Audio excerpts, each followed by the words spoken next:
We're going to start with a word of prayer. Today's collect of the day. Let us pray. O God, you are the strength of all who put their trust in you, and without your aid we can do no good thing. Grant us the help of your grace, that we may please you in both will and deed.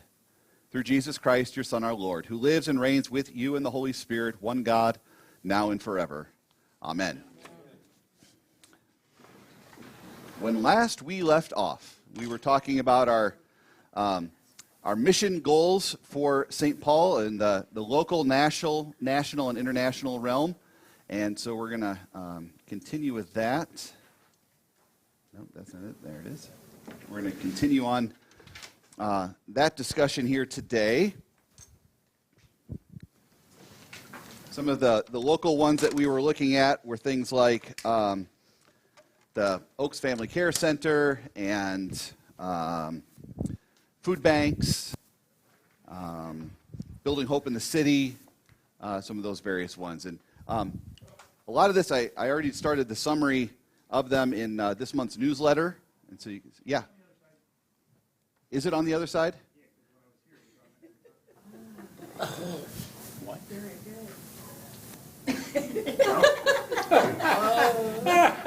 It got cleaned. He's been acting really weird lately. Well, are you sure? And what did it say, Dean? No, I didn't. No, it's all right. I got in a picture of it, and I had I got into the summary already, at least the local stuff. So as we look outwardly toward national and then international,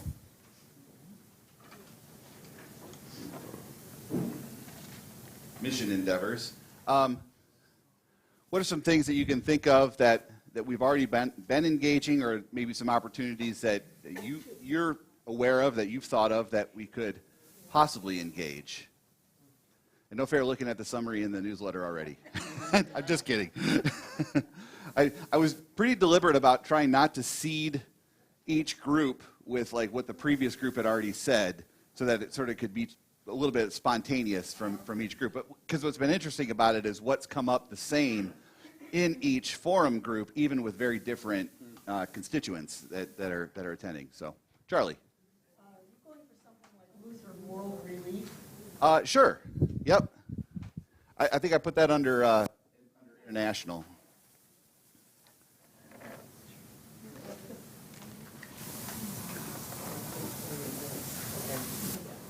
James? Are you aware of what Stephen Ministry is?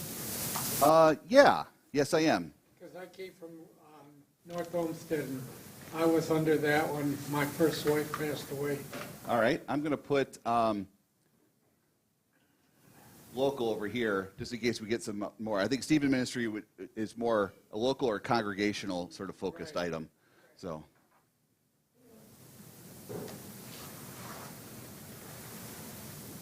Stephen Ministry is a particular type of training to equip lay people to be not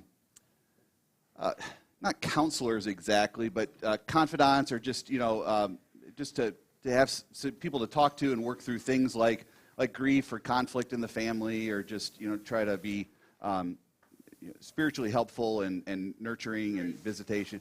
Very much like what some like visiting elders would be, but in a more expanded sense than that even. Yeah, So we would do that like once a week. I would go out with my Stephen Minister. yeah. So some national things that we're doing would be like our seminary adopting seminary students.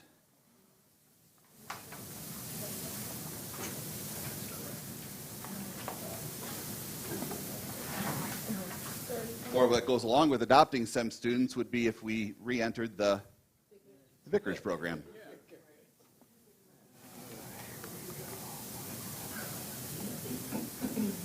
Okay. Some other sort of nationally focusing. Yeah. I don't know if they do this in the Lutheran Church. I teach at a Catholic school, and they have like when there's hurricanes and stuff, they have groups that go down. And I don't know what you call that. Disaster response. Okay, yeah, they send my seniors and then the teachers go. Yeah, yeah. The LCMS has a very active disaster response training and team. At the synod level, we have LCMS Disaster Relief. I actually just caught up with Pastor Myers a couple days ago, or a couple weeks ago.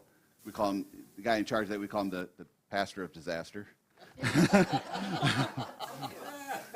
But as far as specific training goes, as far how you can be, to make sure as you're going in, you're actually helping the situation, not creating more of a complication by just showing up with a bunch of stuff that isn't coordinated and things. The LCMS has been recognized in working with like the Red Cross and FEMA and those groups as when we're part of the coordinated response. We wanted to set up a trailer and a team with training here. That's something we could do if there was a tornado or hurricane relief or flooding or whatever it might be. Those could be different responses that we could participate in. So if you like running chainsaws and things like that, that's a thing to do. Is there an interfaith group where people from all different religions come together to assist in times like that, when there's a disaster? So like Lutheran World Relief is beyond just the Missouri Synod in particular. And then when LCMS Disaster Response, they respond just in coordination with all the groups that are coming in. So Under their umbrella? yeah, Okay. yeah. Other sort of nationally focused one, I think March for Life. Participated in that. Yeah, we've gone to that and a couple of times.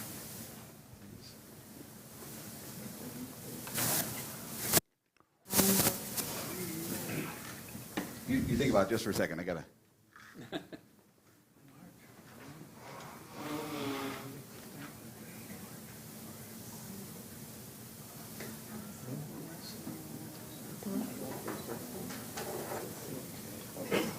Mm-hmm. 40 days for life.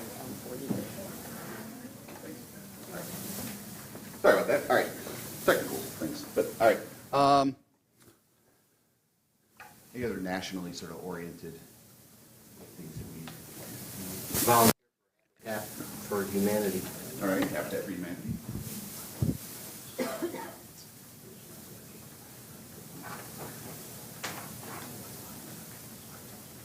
So Habitat is if you want an easy way to support Habitat for Humanity, go down to the Restore. There's a couple of them in Cleveland area. There's one down in Medina.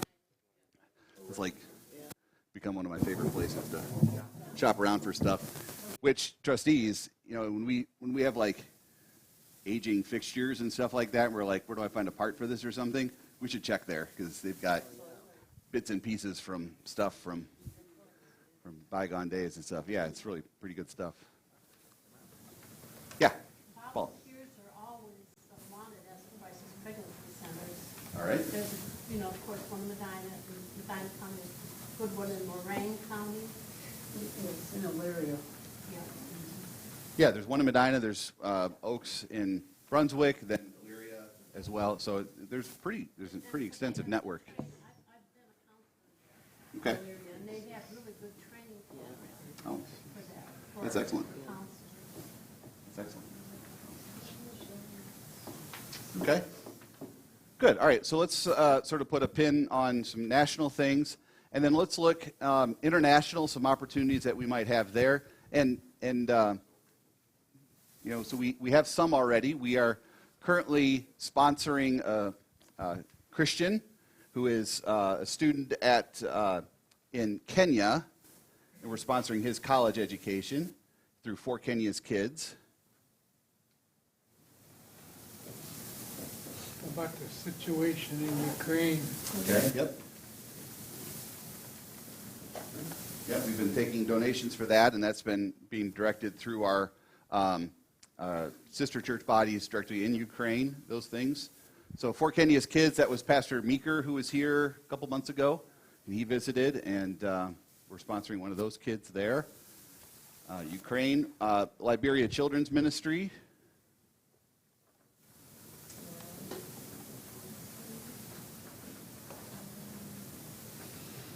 That's with Joe Boway and his work in doing Lutheran schools in the rural parts and all over Liberia.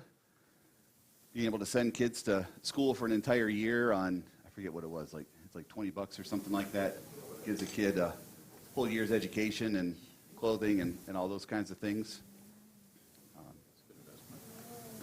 We had talked about like national mission trips.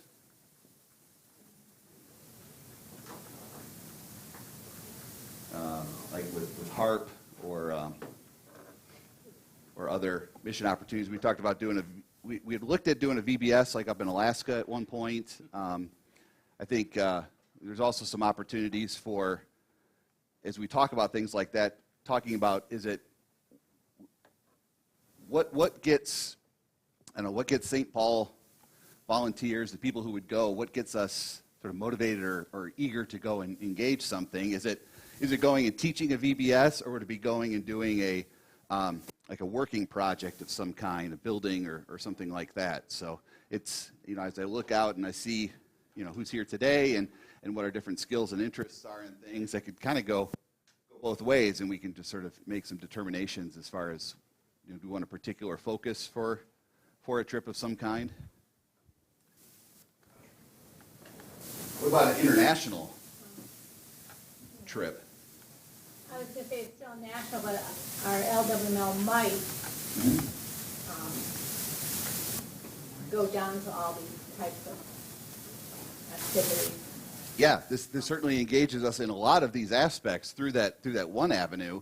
Even if we, directly engage some of these things, we more broadly engage a lot of these things through the grants that the LWML sets up each year.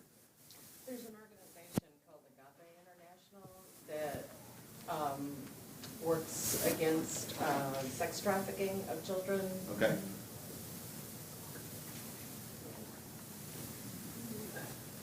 Okay. How many of you have ever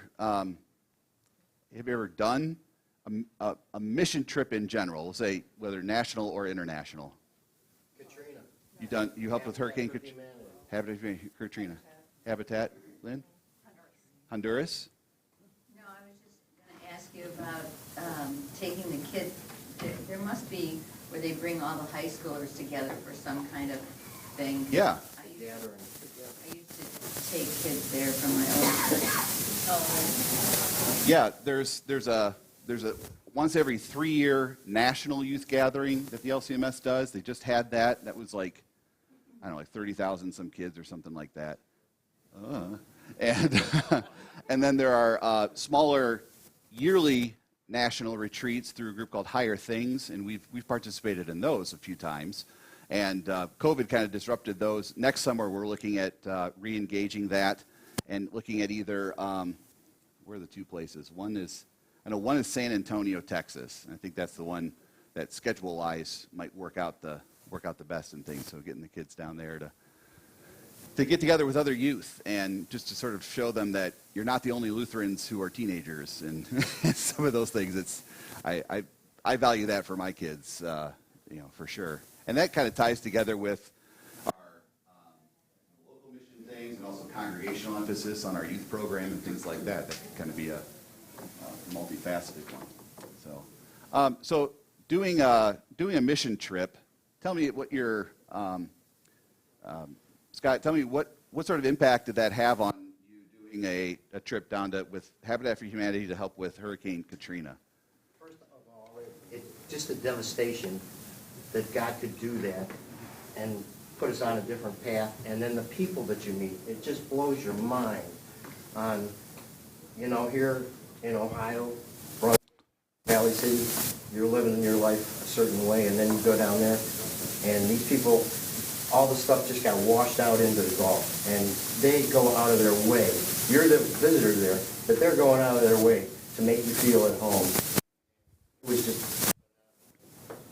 It's amazing that amidst losing everything, Yeah. there's still this intense hospitality Well, desire. when we were down there, we were with a group of Minnesota State kids. Okay. And those kids were cool to work with. It was Interesting. phenomenal, man. Huh. Very good. Very good. Lynn, tell me a little bit about your international experience with Honduras. Yeah, so I've been there twice, when I was in undergrad nursing school and then graduate nursing school as well. And we just held clinics there, so I don't know if that would be something that we could do as a church, but we held wellness clinics, and the people that we saw, I mean, they were living in poverty, and just having us there. Yeah, that's right. We sometimes would just prescribe a vitamin, and they would break down in tears because they would call that brain vitalizer or something like that. Okay. And they would just, just to have a vitamin, because they knew that it would help so much. Help with So, their issues, yeah. Perspective, I think, would probably be the biggest thing I took from all of it. Yeah, so I've been to Liberia twice, and then I've been to just being in Colombia and seeing some of the really destitute parts of Medellin, Colombia, and that city where the girls were from. I think that concept of perspective is really it's just a huge impact. And even when I brought a group from Van Wert here to Cleveland, and we did some work with Building Hope in the City, and helped some churches with some painting and things, and then just kind of walked around the neighborhood and just was sort of praying for the neighborhood as we walked around there and things.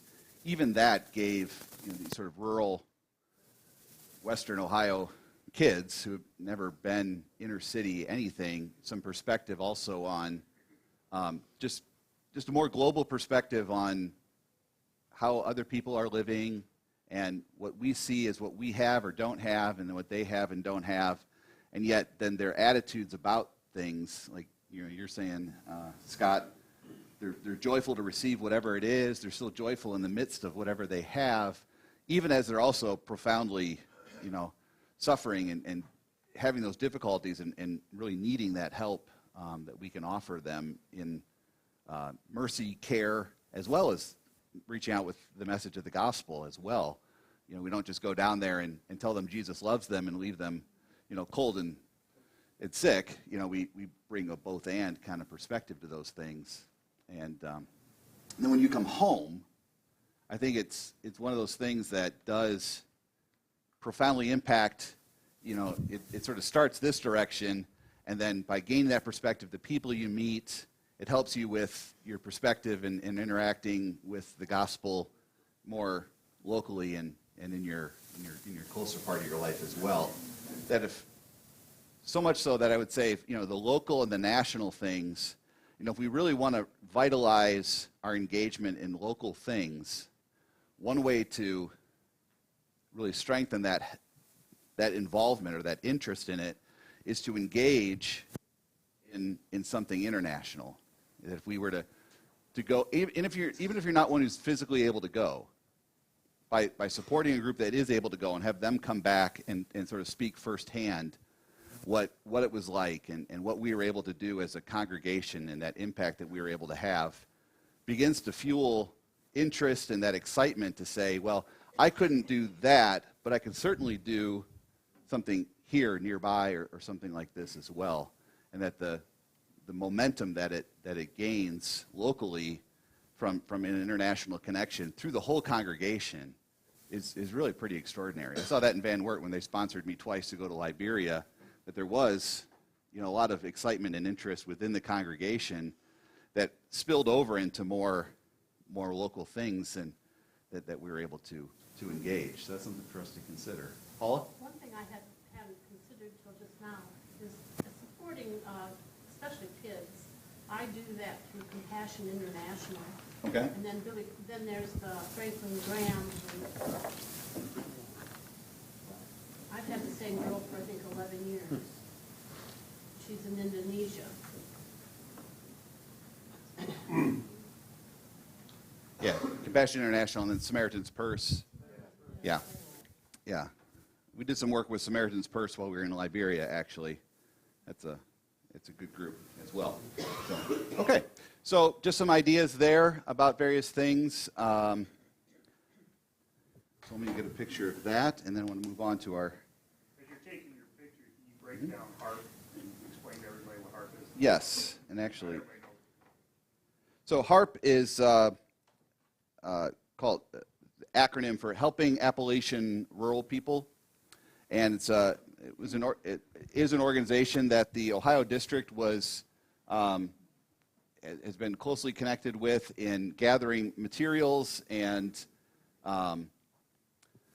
household goods, as well as in-person workshops, like work events, rebuilding things and down in West Virginia and Appalachian areas, school materials, church materials, things like that.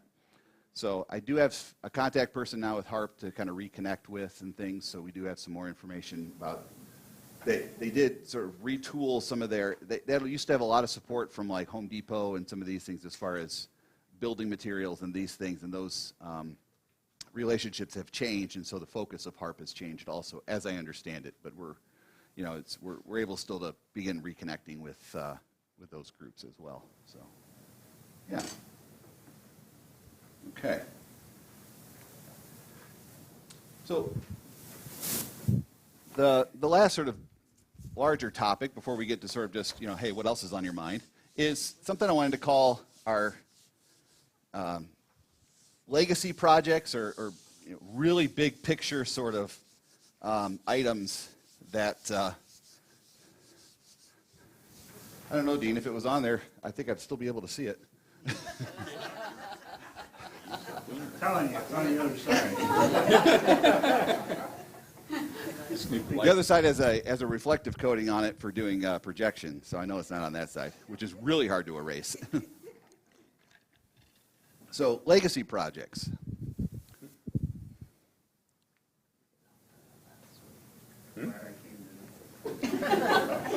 That's your story. Legacy projects would be large picture things that would involve coordination, maybe with other congregations in our local area and throughout Ohio, maybe, or long-term commit. I would say, like 25 years ago, somebody would have said this fellowship hall would have been kind of a legacy project to begin thinking about and planning and everything that went into that. This would be sort of big picture kind of thing. It was kind of all-encompassing for a long time. But look at the enduring benefit that we have from this expansion between the classrooms and the kitchen and the fellowship hall and this space that we have and things like that, that it was, beyond the shadow of a doubt, an excellent return on that investment. To be able to go back in time to maybe folks who were unsure or who were sort of maybe wondering, is this, how's this going to really turn out? Is this really going to benefit us? To be able to go back to them now and say, you wouldn't believe how great it is to be able to gather like this and to have the things that we have. So, yes, go for it, because it's going to be a great blessing. We have the opportunity now from where we sit to look ahead and say, what can we do now to look ahead to larger picture sort of things like this? Whether it be something like retiring. I'm really disappointed that this marker's already dying on me.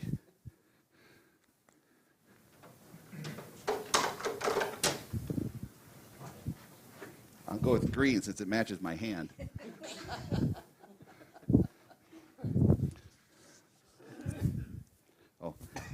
Gangrene, I'm turning into a zombie. That was the other one I got. That's good. So, yeah. They told us, as a pastor, yes, you can change your own oil, but you can't do it on Saturday. So, yes, pastor, you can spray your yard, but you got to wear gloves first, and so yeah, that's what it is. So, whether it be retiring debt. Might be a legacy project to be able to say, hey, between now and 2027, the 175th anniversary of the the sanctuary, we're going to retire the note on this expansion. Is that a prudent thing to do for us from a financial and business side of things or not, or, those sorts of things. What are some other sort of maybe big picture legacy, big dream kind of things that you can think of? Lutheran South. Yeah, that's one that's come up before.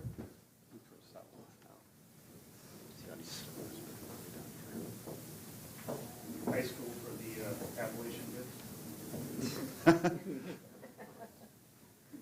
That far south, Steve? No, not that far. Yeah, like Lutheran South, we got Lutheran West, we got East. There's very little Lutheran education or even Christian education, high school, and there aren't any, the closest Lutheran schools, Royal Redeemer, and then you go kind of south in things. There's not much there, and we had St. Mark, and then when that closed, there's sort of this large vacancy, and then even further south now as the area continues to expand, is there an opportunity there or not? It's a good question. Yeah. Possibly establishing a scholarship program to further education, and possibly educate a new pastor or someone interested in going into ministry. Okay. Yeah, I think that'd be good. There's a foundation by a family, I forget what congregation it's with, Piersdorf Foundation, that offers zero interest loans to members of Lutheran churches going off to college. So there's an endowment involved with that and some other things as well. So that's, obviously was a legacy project that somebody there envisioned and was able to put into place.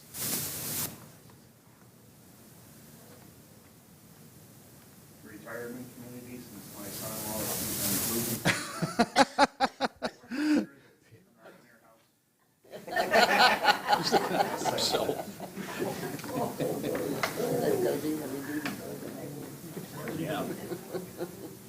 So this is an idea that we have a large hunk of property across the street, across Lester Road there, and it's something I've kicked around even before COVID, and since COVID is another one of those things. It's like, wow, that how could that have made a difference in some people's lives? To build some 55 and older condos / apartments / townhomes, whatever, some sort of concept like that folks could move into, and I sort of figure it being independent living, so where we don't have like the licensing aspects of providing nursing care or health care and things like that, because in COVID is when those places that had licensing were the ones who were also then subject to restrictions and health orders and these kinds of things. Whereas if somebody was in sort of more independent setting, but maybe set up to receive in-home services that are available to them through their insurance or through whatever sort of coordinating that they would have, sort of set up to do that in a nice way, a convenient way, or if you're aging in place and then you need a walker for a period of time or a wheelchair, that the room is already set, the housing is already set up for that. Still having some independence as far as like kitchenette and stuff like that, but also having a commons area where you could we could do meals and social sort of things, but Bible study and typically maybe more homebound folks living there, that we would bring them in and do communion with all of them, more of a sort of a corporate setting as opposed to it's just nice sometimes to be together for things that when our members get homebound, it's they haven't seen the people that they would sit next to in Bible study and work with the LWML with and things. They haven't been able to socialize like they once did and things, but then to be able to come together for that can be a tremendous blessing. It's really hard when, as you're aging, I've seen families really struggle with this whole concept of, well, it's not safe to be in the home anymore or alone, but they've lived there for 50 years, or it's the family homestead, or whatever it is. It's hard to sell the house and to move and to make that transition. It's profoundly grieving. There's a sense of grief there and loss, but maybe we can maybe we can soften that a little bit by saying, yeah, we're going to have to sell the house, but one of the apartments at church has opened up, and you get to live next door to, whomever that, that you used to work at the dinners with all the time and things, and then you would see him every day during meals and various things like that. It can be maybe something to add positively to that equation instead of it all just being sort of feeling like it's all negatives in that equation. Maybe that can make that transition a little bit easier to do and provide some meals and housekeeping and laundry, that kind of thing, and then maybe overseeing that whole facility would be a deaconess or somebody with experience with we might call a care coordinator that could work with a family when mom or dad is going to have a hip replacement, and it's like, well, what services are available to them? It's like what is the insurance going to do? In the hospital, inpatient rehab, outpatient rehab, what can be done in the home? What do we have to take them to? Whether it's the physical therapy, occupational therapy things in home, or getting transportation to it, in-home hospice things versus inpatient sort of things. All those different things that this care coordinator would be well versed in, and they'd be able to work with the family to be able to see, well, here's what's available to you that a lot of times we don't even know is available to us, whether it's community-based things or whether it's healthcare-based things or whatever it might be, that person could help coordinate things with the family and the individual to help just make it all go a little bit more smoothly, because it's complicated. I mean, I see it in everybody's face as we go through these things a lot of times. It's like, we're trying to figure out, oh, the insurance did this, or, we're trying to figure out what's next with that. This didn't work, and it can be frustrating. And to have an advocate or somebody who's experienced with it to help coordinate those things can be, maybe that's a useful thing. Try not to make it sound too good, okay? Let's sign up. I'm taking deposits. So, Lynn? Who runs or owns the Lutheran home in Westlake? It's its own corporation. Not actually connected to the Lutheran? It is. It is connected to the LCMS. I don't know their current relationship. I mean, at one time it was like probably very closely connected. My grandmother was there, and we used to have to work there in catechism. Sure. Yeah. Well, there is that aspect too, and all right. So hey, it's a nice day outside. Let's take the Sunday school kids over and sing some songs for everybody, or that kind of stuff can be useful as well. The same question I have about a school. If you started a Lutheran school like Lutheran West or Lutheran East, how much help are you going to get? Because schooling is hugely competitive. It is, and so something like that would involve coordinating with the education department of the Ohio district and working in probably the Lutheran High School Association. It would be hard to be successful just sort of going rogue on our own and kind of we'd have to coordinate with all the constituent congregations that could be connected to it and studying what the viability of it is, big picture kind of stuff. But I mean, the resources to examine it are certainly available. St. John's in Dublin, Ohio, is they're starting an elementary school, and they sort of have a plan for building it up, kind of a couple grades at a time and things like that. So at a time when we're seeing a lot of Lutheran schools closing, here they're sort of reversing that trend, and I think there's a lot of folks looking for alternatives for their education. Especially values-based education. Lynn? Mark? Have you heard of LifeWise Academy? Nope. Okay, my cousin has started it up, well, didn't start it, but starting up one in Indiana, and it's where they are bringing Christian education to public schools, and they are allowed to be off campus and teach biblical lessons. Like it's okay with the school for a certain number of hours a day. Right, as part of their electives process and things like that. So they would build like a LifeWise Academy on Medina's campus, or like you would. There's one across the street from Buckeye. Is there a LifeWise I don't know if it's LifeWise Academy in particular, but I know there is something, what you're describing, that they're offering, like school day elective opportunities that involve that. For like 1 or 2 periods or something, they Yep. are allowed to leave school to go over there and Yep. receive that, okay. Yep. Mark? I was going to just say something about investing in the youth as far as whether it's at the facility here or just thinking about what other denominations are doing and then what we are doing as Lutherans to attract and engage youth. Sure. Just making sure that we're kind of, still appealing in some sense. I think a part of a lot of the things we've seen as far as ministry opportunities and even the mission opportunities and the various things we've been listing up here that may be part of the legacy project that we need to look at is staffing. I mean, because there's lots of great ideas, and even coordinating the volunteers that are here and that are certainly excited about things takes some full-time management of things. So whether it's, a DCE or a deaconess or a pastor, those are ministerial professional opportunities that we should maybe consider. Is there a return on some of these items, or even in our mission and other ministry goals that would have a return on that? And I put under legacy because that's a big investment.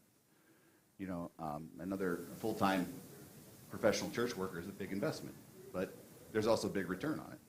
Could also be very low overhead compared to some other programs as far as, it's not have to build anything per se, or, it'd be a good way to dip a toe in the water without jumping right in. It builds capacity when you get more hands on deck. There are more connections that can begin to happen there. So, yeah. All right.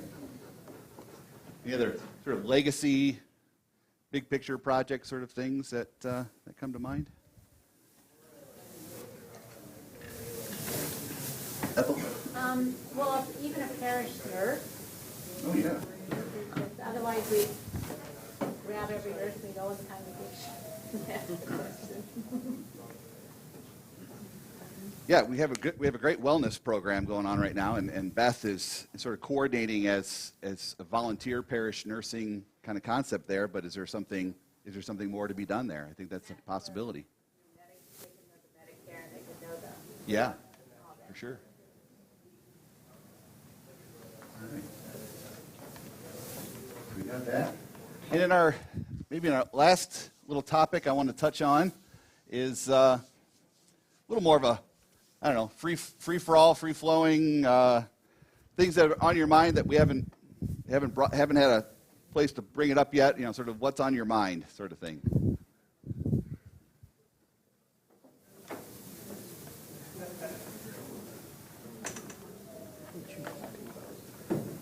Things that you'd like your pastor, your elders, your executive board to be thinking about, and maybe there are solutions for. What's on your mind? As soon as you ask, everybody's like, nothing's on my mind. What kind of evangelism program do we have? Okay.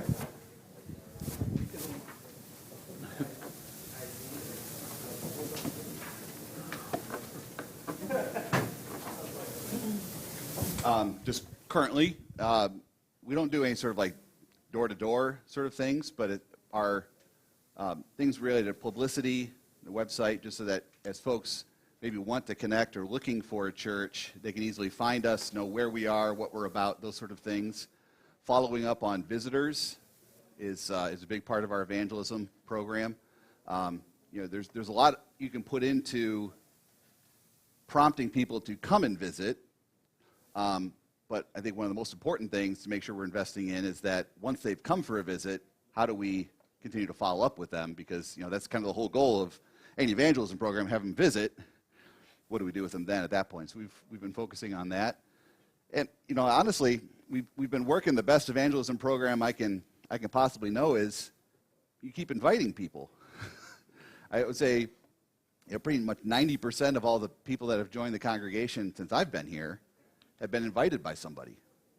And that's as we look at evangelism, that's always the biggest factor is the number one factor in why did you join a particular church or why did you come back to church is somebody I knew invited me, was that bridge person, was that they had the credibility because I knew them already and this was important to them. So, yeah. And we've talked about in our local mission opportunities and ministry opportunities, things like there's a program called Everyone is Witness, so that it is evangelism training that, how can we in our lives where God has placed us be that beacon of the gospel for people and lead them to a relationship with Christ. Yep. Jean?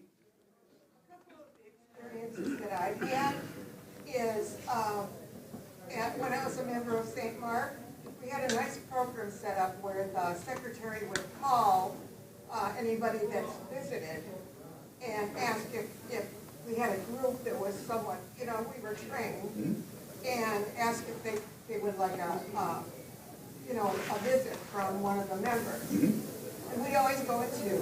Yep. And that worked out very nicely. And I know when we came here, we asked for a visit from Pastor Morowski, and he came. And then we asked also for a visit from members. And Ron and Holly, and their last name escapes me right here. Pierce, okay. Came out and visited. And it's just nice to have somebody you can ask questions of and get to know. Absolutely. Hey, guys. So, that's something that we might consider. Yeah, it's good for doing that follow-up with visitors.